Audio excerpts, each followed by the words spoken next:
Housewife है, सब जानते हैं। हम कन्हैया को जानते हैं, उसका गुस्सा जल्दी शांत हो जाएगा और वो तुम्हें माफ कर देगा। अरे पंडित जी, कल्याण हो, कल्याण हो। प्रणाम। सदा सुहागन रहो। कैसी हैं आप लोग? और घर में सब कुशल मंगल है ना?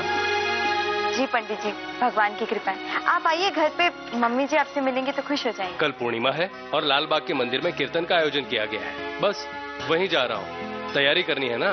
पर हाँ, सुनैना जी को याद से बोलिएगा कि हम जल्द ही किसी दिन आएंगे। अच्छा पंडित जी, इस दिन का क्या महत्व है? बेटी, ऐसा माना जाता है कि पूर्णिमा के दिन जो भी मनुष्य अन्न जल ग्रहण किए बिना सच्चे मन से छिद्र वाले घड़े में जल भरकर मंदिर की सीढ़ियां चढ़कर मुख्य मंदिर में स्थित मां की प्रतिमा तक समय रहते पहुंचे और उसी जल से मां की प्रतिमा को स्नान कराएं, तो उसके पापों का मोचन, दुखों का निवारण होता है तथा भक्त की समस्त मनोकामनाएं पूर्ण होती हैं। सुनैना जी नमस्ते। पंडित जी प्रणाम। आपने पिछले जन्म में जरूर कोई पुण्य का कार्य किया था जो आपको ऐसी देवी जैसी बहू मिली।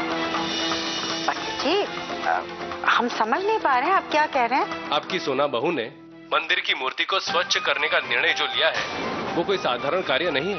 आपकी सोना बहू बहुत ही निर्मल मन और पवित्र संस्कार वाली है। हम तो देवी माँ से बस यही प्रार्थना करेंगे कि अब वो ये कार्य बिना किसी विघ्न के पूरा करें। लेकिन सोना बहू,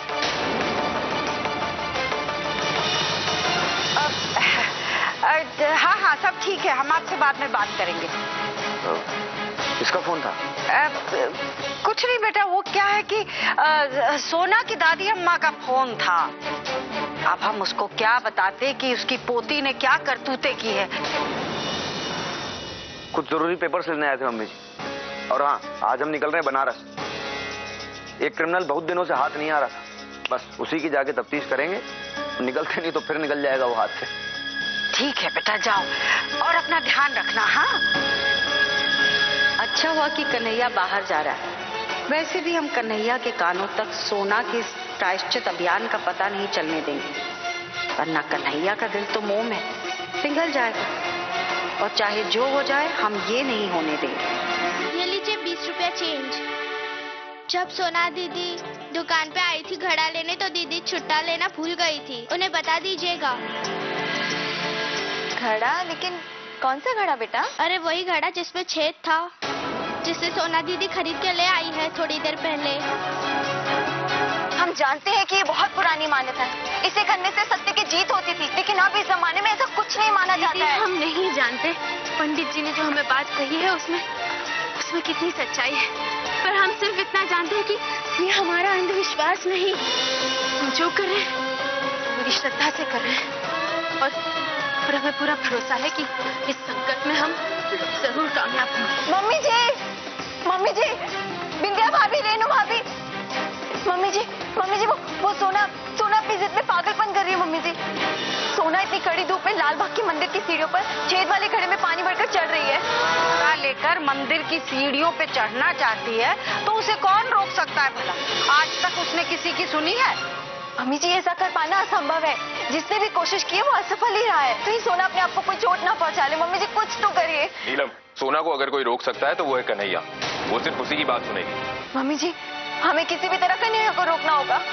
इतने बड़े बनारस शहर में कहाँ ढूंढोगे उसे? और वो किसी जरूरी काम के लिए गया है, जब तक वो पूरा नहीं करेगा वो लौटेगा नहीं। हमें नहीं पता कि हम कन्हैया को कैसे ढूंढेंगे, हम कहाँ उसका पता लगाएंगे, पर इस वक्त हमें सोना को किसी भी हालत में रोकना होगा। अच्छा, ये सब बातें सोचने में वक्त जाया मत करो, तुम चलो मेरे साथ।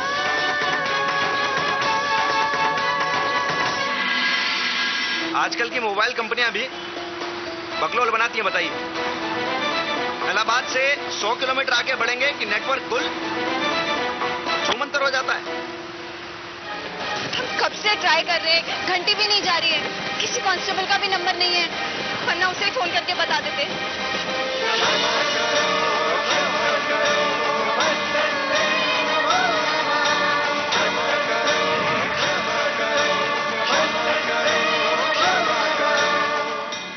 हाउसवाइफ है, सब जानते हैं।